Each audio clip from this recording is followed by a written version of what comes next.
I'm Sammy Davidson, the Hardin County Sheriff in Savannah, Tennessee. I've been sheriff for almost 20 years. I've been stuck with the task, I guess you would say, of building a new facility.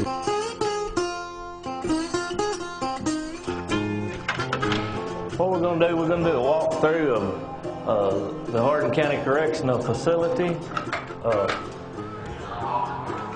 One of the first things we were looking for when we started to build a jail was the security and the safety.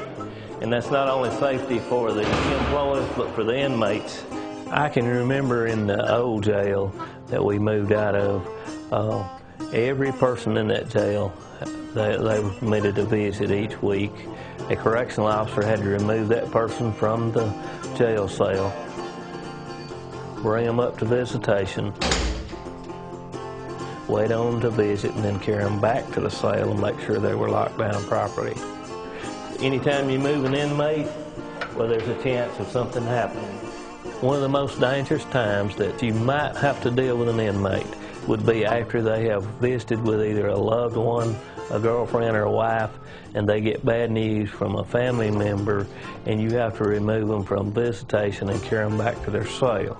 It's a very dangerous situation because they've either gotten bad news about a family member or a breakup, and they want to take it out on somebody, and the correction officer happens to be the closest person to them. We're going to be entering a lockdown area where one of the units, each one of these cell blocks has a visitation unit in it.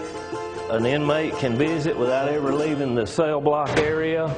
With the new system, VIZVOX, the family comes in and registers to visit that person. We get as much information on the visitor as we do on the inmate. We know who visits our inmates.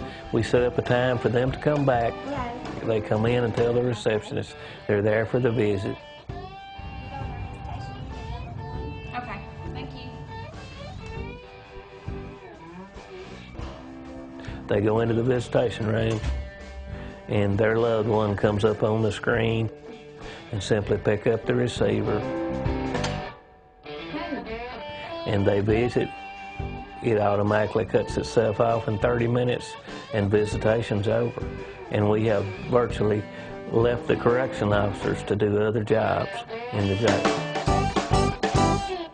Before we chose Video V2, we had looked at other units. This unit was the one that we chose for our jail simply because we only wanted one unit in each cell area.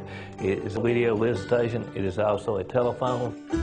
It's adjustable for someone that's in a wheelchair or someone that is over 6 foot tall. You can still adjust the camera up where they can be seen by their family.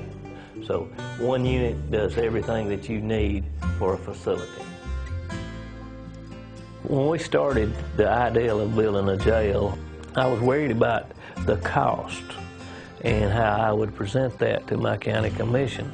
When I actually put the facts to the figures, with 150 inmates in this facility, I would have to have 5 more employees all year round just to do visitation. Anytime that you have employees involved in visitation, it costs you more money. I promised them that I could pay for the video visitation within 3 years. We're going to pay for it within 2 years after we got it installed. Cornerstone came in to install the equipment. We're pushing deadlines. We've only got 14 months to build a jail. They worked closely with me and I worked closely with them. We could have never got all the video visitation in by the deadlines if we hadn't have worked so close together. They cooperated with me and I cooperated with them the whole way through. I think we were the first one in Tennessee to actually have VIZVOX. And I think it's important, even though we're a small community and everything, some people would wonder why you needed this, and after you explain it to them, it's cost effective when you look at it in the long run. That's when they got on the program. But I said it was a high-tech, redneck jail.